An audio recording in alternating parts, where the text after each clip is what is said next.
샬롬. 오늘도 성경 일독 말씀 묵상 함께 하시는 성도 여러분, 주님 이름으로 환영합니다. 찬송가 252장 나의 죄를 씻기는 찬송하겠습니다.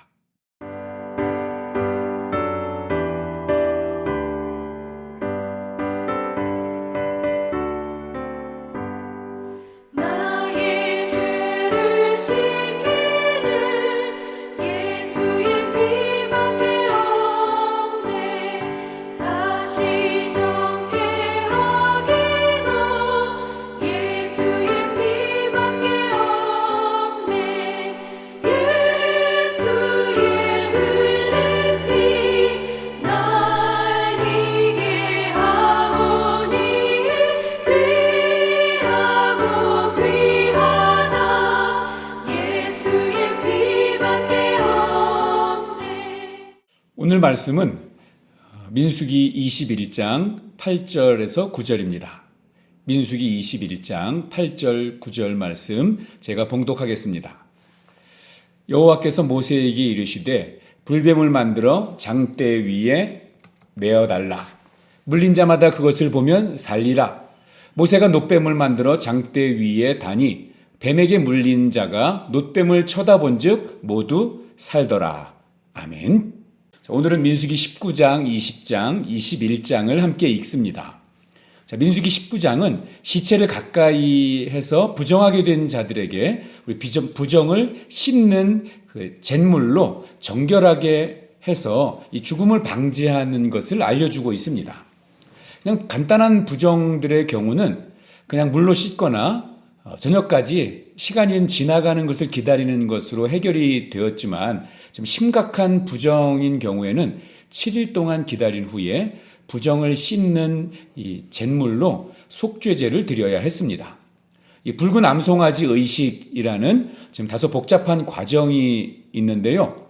대제사장 엘르아살이 흠이 없고 아직 멍에를 메어보지 않은 붉은 암송아지를 진영 밖으로 끌고 가서 잡고 그 피를 회막 앞을 향해서 7번 뿌립니다. 그리고 그 암송아지를 불태워서 재를 진영 밖에 이 정결한 곳에 따로 모아두었다가 이스라엘 백성의 부정을 씻는 잿물로 사용하게 되는 것입니다. 자, 히브리서 기자는 오늘 본문의 이 완전한 붉은 암송아지를 예수 그리스도의 십자가라고 해석을 합니다. 제가 히브리서 9장 13절 14절을 읽어드리겠습니다.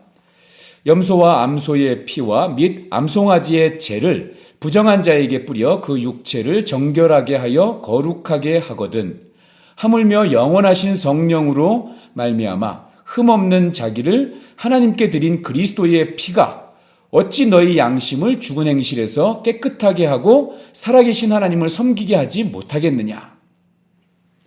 찬송가 작사가로 유명한 로버트 로우리 목사님은 이 그리스도의 피, 이 문장의 은혜를 받고 우리 찬송가 252장 나의 죄를 씻기는 예수의 피밖에 없네.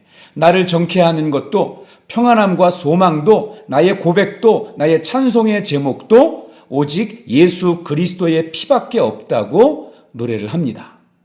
예수 그리스도의 십자가의 보혈, 이 공로만 붙잡고 살아가는 저와 여러분 되기를 소망합니다.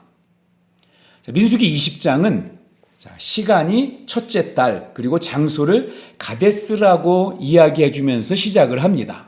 여러분 이 가데스 귀에 익숙하시죠? 이스라엘 백성들도 이 장소가 처음이 아닙니다. 다시 돌아온 것입니다. 시내산에서 출발한 지 얼마 되지 않아서 이곳 가데스에 도착했지만 불신앙으로 약속의 땅에 들어가는 것을 거부했죠. 우리 민수기 13장부터 나오는 12정탐꾼 이야기입니다. 그 결과로 심판을 받아서 총 40년 동안 광야에서 방황하는 징계를 받게 됩니다. 우리 이틀 전에 읽은 민수기 13장에서 그리고 우리 어제까지 읽은 우리 20장 사이에 이 광야 38년이 지나간 것입니다. 그리고 이제는 광야 생활이 끝나는 해 첫 번째 달 다시 가데스에 이르게 된 것입니다. 민수기 20장은 크게 4가지 사건이 꼬리를 물고 나오는데요. 첫 번째 사건은 미리암의 죽음입니다. 미리암은 성경에 등장하는 최초의 여성 지도자입니다. 성경은 그녀를 여선지자라고 평가하고 있죠. 모세와 아론의 누나로 평생 조력자의 인생을 멋지게 살았고요. 자, 이제는 백성을 떠나게 된 것입니다. 두 번째 사건은 무리바의 반역 사건입니다. 참 신기하죠. 분명히 첫 번째 가데스 경험으로 38년 동안의 교훈을 얻었는데도 이 광야 2세대들도 똑같은 실패를 다시 반복하고 있다는 것입니다. 참 우리 인간의 연약함을 생각하게 만듭니다. 이스라엘 백성들이 물을 얻지 못하자 모세와 아론을 비난하기 시작합니다. 심지어 이런 말까지 합니다. 우리 형제들이 여호와 앞에 죽음을 당할 때 우리도 그때 죽었으면 좋을 뻔했다. 참 하지 말아야 할 말들이죠. 모세도 이제는 이 이스라엘 백성들의 모습에 실망해서 자기의 분노를 제어하지 못하고 지팡이로 반석을 쳐서 하나님의 거룩함을 드러내지 못합니다. 이 일이 모세가 가나안 땅에 들어가지 못하는 이유가 되죠. 세 번째 사건은 모세가 에돔 왕에게 그 에돔 땅을 지나가도록 허락을 요청하는 사건입니다. 물론 거절당했습니다. 이 모세와 이스라엘 백성들은 40년 동안의 이 광야 생활에 지쳐서 되도록이면 가나안 땅까지 빠른 길로 가고자 했습니다. 에돔은 요셉의 형 에서의 후손입니다. 어쩌면 가장 가까운 형제 나라죠. 자, 그런 에돔에게 평화적으로 정중하게 혹시라도 자기들이 피해를 끼치면 다 돈을 물어주겠다고 그 정중하게 도움을 요청했지만 매몰차게 거절당합니다. 아마 이전 같으면 이 에돔과 싸우고 그것을 지나가겠지만 근데 하나님이 그것을 원하시지 않았기 때문에 먼 길을 우회해서 돌아갑니다. 이 우회한 길이 어느 정도냐면요.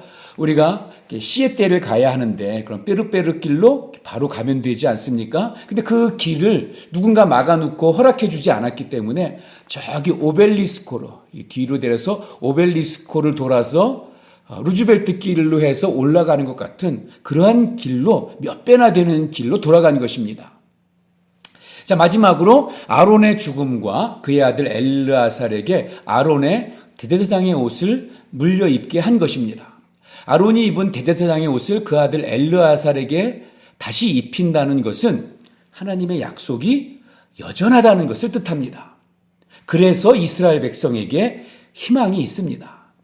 여호와 하나님께서 이 이스라엘의 연약함과 그들의 믿음 없음에도 불구하고 여전히 이스라엘 백성들은 하나님의 백성이라는 그러한 언약적인 약속이 이 아론의 옷이 그의 후손에게 계속 이어져 가는 것을 통해서 재확인되는 것입니다.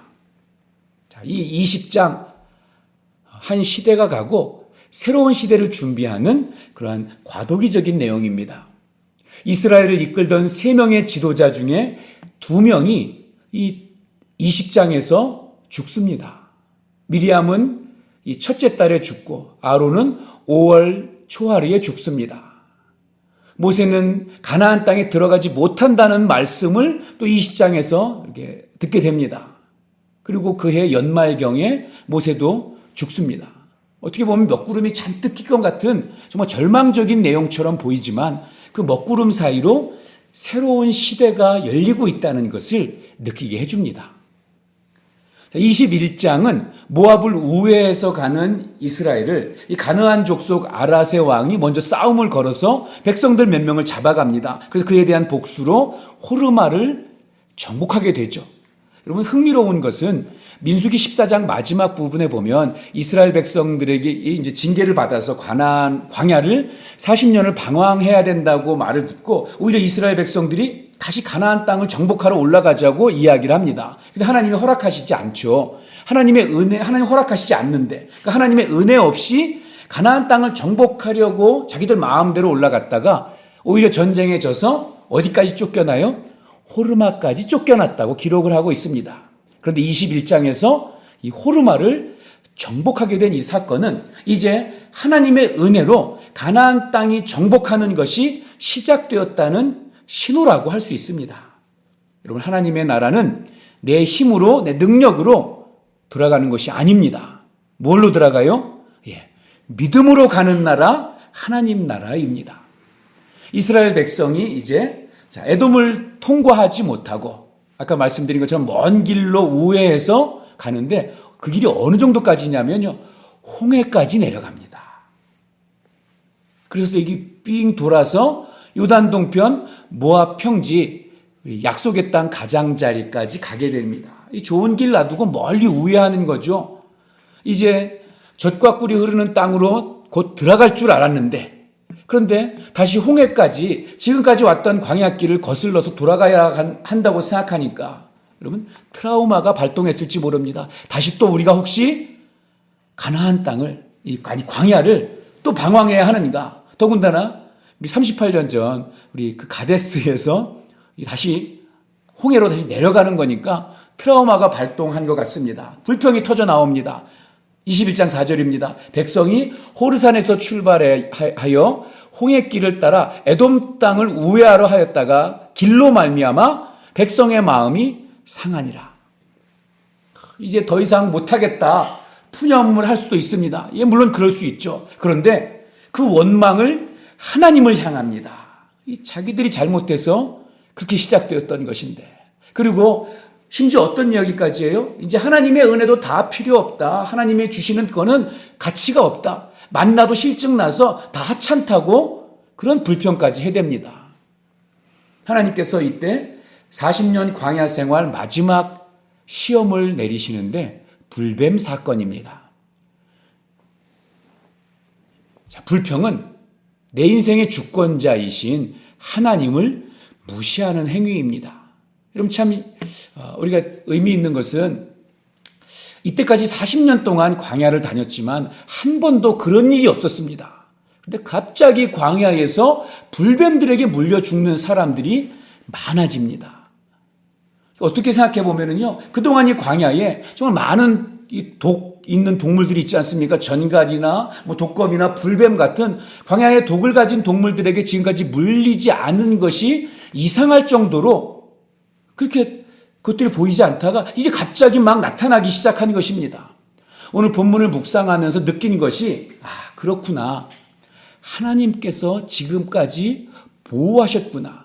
우리가 깨닫지 못했지만 하나님은 언제나 계속 우리를 보호하고 계셨구나. 그것을 느끼게 되었습니다. 하나님의 보호하심이 잠시만 멈추어도 수많은 백성들이 뱀에 물려 죽어가게 되는 것을 보게 됩니다.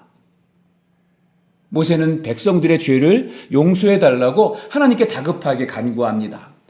하나님께서 모세에게 놋뱀을 만들어서 장대 위에 매달고 물린 자마다 그것을 보면 살리라. 구원의 메시지를 알려주십니다. 모세는 신속하게 놋으로 뱀의 형상을 만들어서 장대에 달았습니다. 그리고 백성들을 향해 외칩니다. 이 장대에 달린 놋뱀을 쳐다보십시오. 그리하면 살 것입니다. 독이 온몸에 퍼져서 사경을 헤매던 이스라엘 백성들도 그 모세의 말을 믿고 쳐다보면 깨끗하게 나음을 입었습니다. 너무나 단순하고 간단합니다. 그 말씀대로 보기만 하면 됩니다. 그런데 그 간단한 것도 하지 않는 사람들이 있었습니다. 아마도 아픈 몸을 이끌고 천막 밖으로 나오는 것이 귀찮아서 죽어갔을 것입니다. 여러분 이후에 예수님께서 니고데모를 만나서 이 본문을 가지고 구원을 설명해 주십니다. 요한복음 3장 14절, 15절, 16절인데요. 모세가 광야에서 뱀을 든 것 같이 인자도 들려야 하리니 이는 그를 믿는 자마다 영생을 얻게 하려 하심이니라. 그리고 우리가 잘 아는 요한복음 3장 16절로 이어집니다. 여러분 신앙생활이 이렇게 간단하고 쉬운 것 같지만 그런데 우리가 하나님을 쳐다보는 것보다 우리는 자신을 더 의지하고 내가 가진 힘, 내가 가진 능력, 내가 가진 그 방법을 더 사용하고 싶어 합니다. 때로는 상식적으로 생각해보고 때로는 논리적으로 때로는 합리적으로 또는 내 경험을 가지고 생각하면서 방법을 찾습니다. 그러면서 하나님을 예수를 믿기만 하면 되는데 그런데 그것을 인정하지 않는 것입니다. 여러분 하지만 믿음 생활은 단순합니다. 예수님을 바라보는 것입니다. 우리가 계속해서 성경 일독 여행을 하고 있는데요. 성경을 읽는 이유도 이 지혜롭게 보이는 세상의 방식 내려놓고 하나님의 방식을 배우자는 것입니다. 오직 주 예수를 바라보면 죄의 권세를, 사망의 능력을 이기고 오늘 하루 복되게 살아가는 저와 여러분 되기를 소원합니다. 기도하겠습니다. 하나님 아버지, 죄로 인해서 죽을 수밖에 없는 저희를 불쌍히 여기시고 구원자 예수 그리스도를 보내주셔서 감사합니다. 저희들이 광야 같은 인생길에 하나님의 인도하심을 감사하지 못하고 습관적으로 불평하고 원망하고 하나님을 무시했다면 주님 용서하여 주시옵소서. 우리가 알게 또 모르게 언제나 우리를 보호하시고 지켜주시는 그 하나님을 항상 생각하면서 하나님을 찬양하는 우리가 되게 하여 주시옵소서. 오늘도 죄의 권세가 비록 우리를 위협할지라도 예수 그리스도의 보혈의 능력으로 우리 평안과 기쁨을 누리게 하여 주시옵소서. 예수님의 이름으로 기도하옵나이다. 아멘. 오늘 읽으실 말씀은 민수기 19장, 20장, 21장입니다. 오늘도 말씀을 통해서 우리 하나님의 은혜가 우리 모든 성도님들과 함께하기를 축복합니다.